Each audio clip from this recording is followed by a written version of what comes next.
주님께서 여러분과 함께 또한 사제와 함께 루카가 전한 거룩한 복음입니다. 주님 영광 받으소서.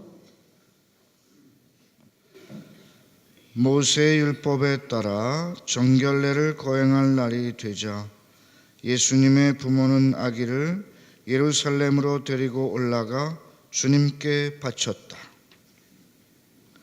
주님의 법에 따라 모든 일을 마치고 나서 그들은 갈릴리아에 있는 고향 나자렛으로 돌아갔다. 아기는 자라면서 튼튼해지고 지혜가 충만해졌으며 하느님의 총애를 받았다. 주님의 말씀입니다. 그리스도님 참여합니다. 참 예수님. 네, 여러분 안녕하십니까? 성탄 8일 축제 때까지는 찬미 아기 예수님이라고 인사를 하기로 해놓고 저도 자주 까먹습니다. 다시 한번 인사해 볼까요? 찬미 아기 예수님. 네, 성탄 시기 잘 보내고 계시죠? 네. 오늘은 그 성탄 8일 축제 중에 하루입니다만 나자렛의 성가정을 기념하는 성가정 축일입니다. 여러분 요즘에 그 장안에 잔잔한 그 화제를 얻고 있는 영화 니마 그 강을 건너지 마오라는 영화가 있는데 혹시 이 영화 보신 분 계세요? 네. 많이 그래도 보셨네요. 저도 못 봤습니다만 올해 안에 꼭 볼까 이렇게 생각하고 있습니다. 현대판 공무 도화가라고 이렇게 알려져 있는 니마 그 강을 건너지 마오라는 영화인데 말하자면 휴먼 다큐멘터리 영화입니다. 그 실화를 바탕으로 만든 영화인데 예전에 독립영화로 가장 큰 흥행을 했던 원앙소리라는 영화 아시죠? 예, 그 원앙소리가 300만을 넘지 못했는데 이 영화는 벌써 300만을 넘어섰다고 합니다.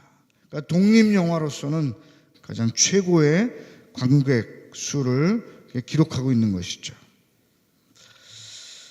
이 영화는 2014년 DMZ 국제 다큐멘터리 영화제 관객상을 수상했다고 합니다.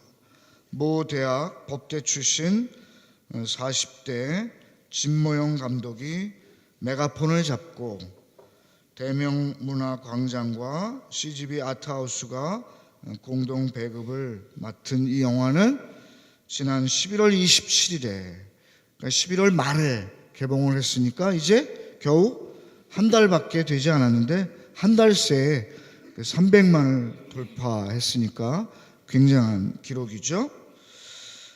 76년 한평생 동안 서로를 향한 수뇌보를 펼친 백발 부부의 사랑 이야기를 통해 진정한 사랑의 메시지를 전하는 감동적인 영화라고 합니다.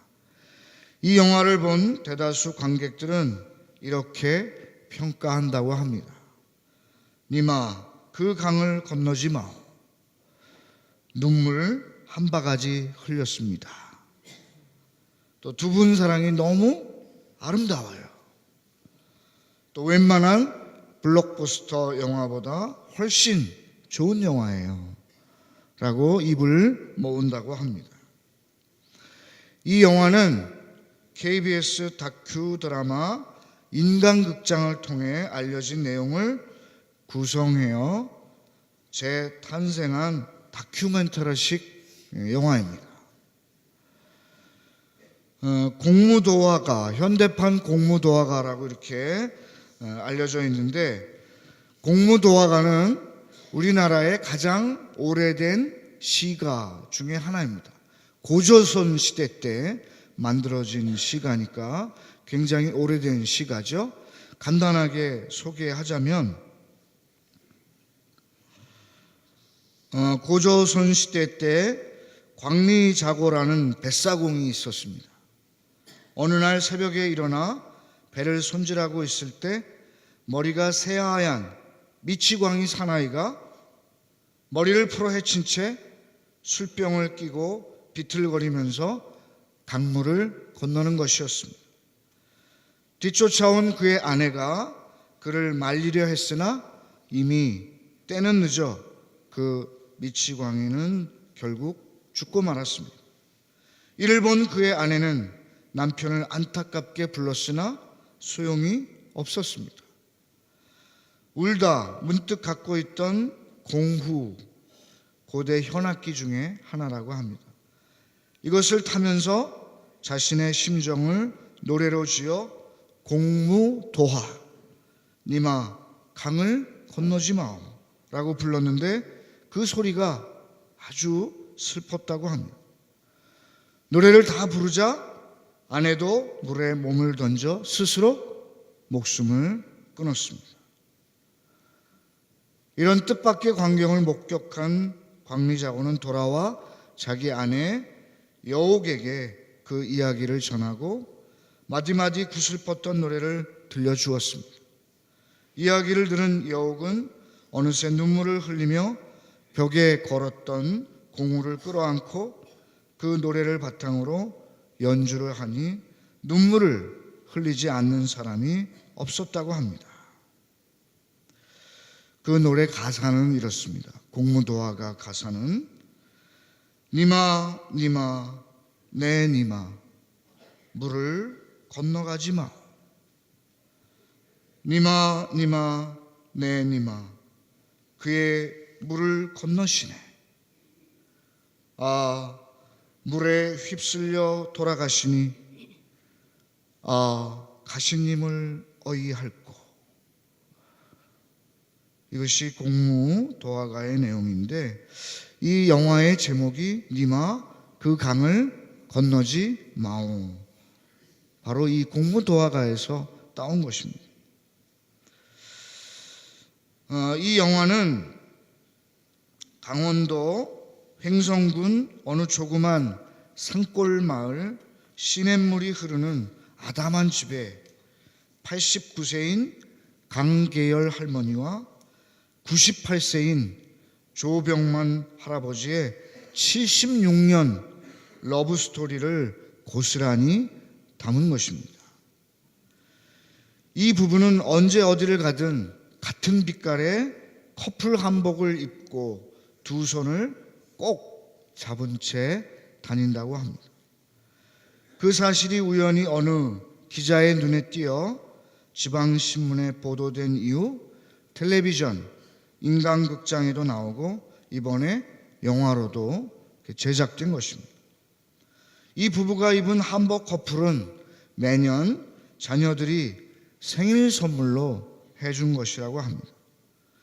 커플 한복을 입은 영화 속 백발성성한 노부부 모습이 그렇게 다정할 수가 없었습니다. 꽃피는 봄에는 예쁜 꽃을 서로의 머리에 꽂아주며 환하게 웃고, 시원한 여름이면 집 부근 개울가에서 물장구를 치고 놀며, 단풍의 가을에는 낙엽을 서로에게 던지며 장난을 치고, 하얀 겨울에는 눈싸움을 하다 언손을 호호 불어 주었다고 합니다. 6 자녀를 낳은 노부부가 이렇게 알콩달콩 살아온 연인의 세월 하루하루가 마치 신혼처럼 살아온 세월이 무려 76년입니다. 조병만 할아버지는 밥이 맛있으면 많이 먹고 맛없으면 조금 들 뿐 절대 맛없다는 말은 하지 않았다고 합니다. 또 할머니는 밤중 화장실에 가면서도 무섭다며 할아버지에게 화장실 입구에 보초를 서게 하는 것도 모자라 노래까지 불러달라고 했답니다. 그러면 할아버지는 서서 하늘을 쳐다보고 노래를 부르는 동화 속 소년 같은 할아버지입니다. 이 노부부가 꾸려나가는 삶이야말로 이 시대 마지막 최고의 실존 로맨티스트가 아닌가 이렇게 생각이 듭니다. 100세 가까운 98세 자상하고 로맨틱한 할아버지는 할머니가 어디 불편하지 않을까 살핍니다. 그리고 89세 할머니는 남편을 의지하며 소녀적 감성 충만을 보여주는 이 영화의 이야기는 이렇습니다. 장성한 자녀들은 모두 도시로 떠나고 서로를 의지하며 살던 어느 날 할아버지가 귀여워하던 강아지 꼬마가 갑자기 세상을 떠났습니다. 꼬마를 산에 묻고 함께 집으로 돌아온 이후부터 할아버지의 기력은 점점 약해져만 갑니다. 어느 날 속절없이 비가 내리는 집 마당, 날이 갈수록 점점 더 잦아지는 할아버지의 기침 소리를 듣던 할머니는 친구를 잃고 홀로 남은 강아지를 바라보며 머지않아 다가올 할아버지와 이별을 준비합니다. 지난 시절 19세 조병만 소년에게 시집온 어린 소녀 14세 강계열 할머니, 10대 소년과 소녀 시절부터 만나 76년 동안 연애하며 하루하루 아름답게 사랑하는 이들의 이야기를 그립니다.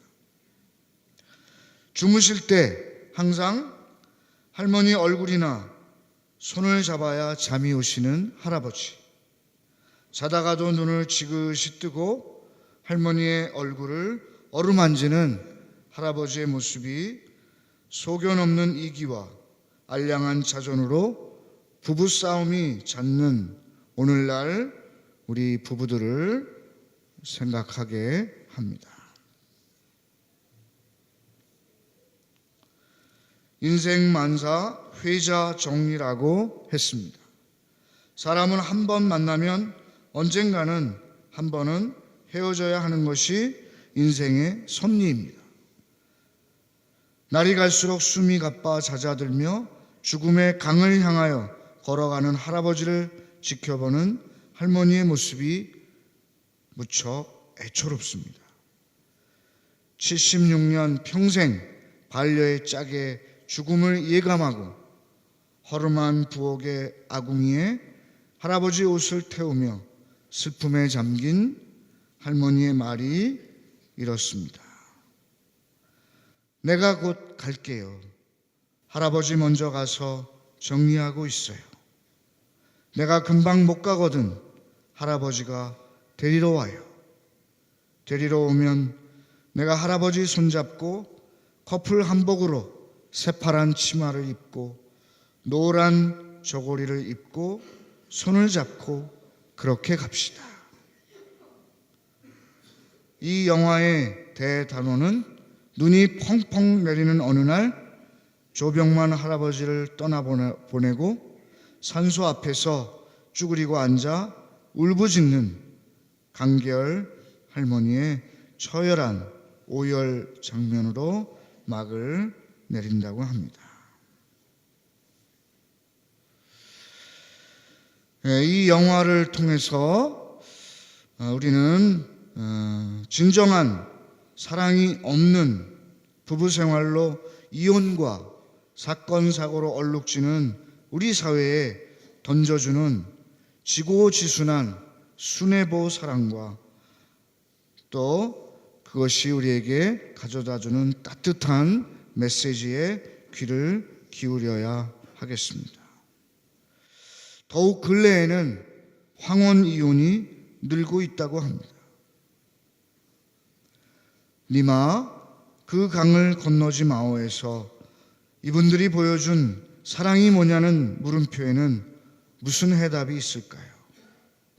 그것은 바로 상대방이 원하는 작은 것들을 말없이 들어주는 것이고 내 작은 불만을 결코 드러내지 않는 것이며 상대방이 나로 인해 즐거워하는 걸 보며 즐거워할 줄 알고 작은 배려에도 늘 감동할 준비가 되어 있는 것이고 어디를 가든 무엇을 하든 상대의 곁에서 늘 지키며 함께하는 것이라고 말할 수 있을 것 같습니다. 여러분들의 가정은 어떻습니까? 여러분들 부부의 삶은 어떠하십니까? 서로 상대방의 그런 원하는 부분, 또 상대방의 불편한 부분, 이런 것들을 헤아리고 배려하며 서로 사랑할 수 있도록 노력해야 하겠습니다. 예수님과 성모님, 또 나자렛 예수, 나자렛 요셉이 함께 이루었던 성가정을 우리 모두 본받아서 서로 사랑하는 가정을 이루어 나갈 수 있도록 함께 노력합시다.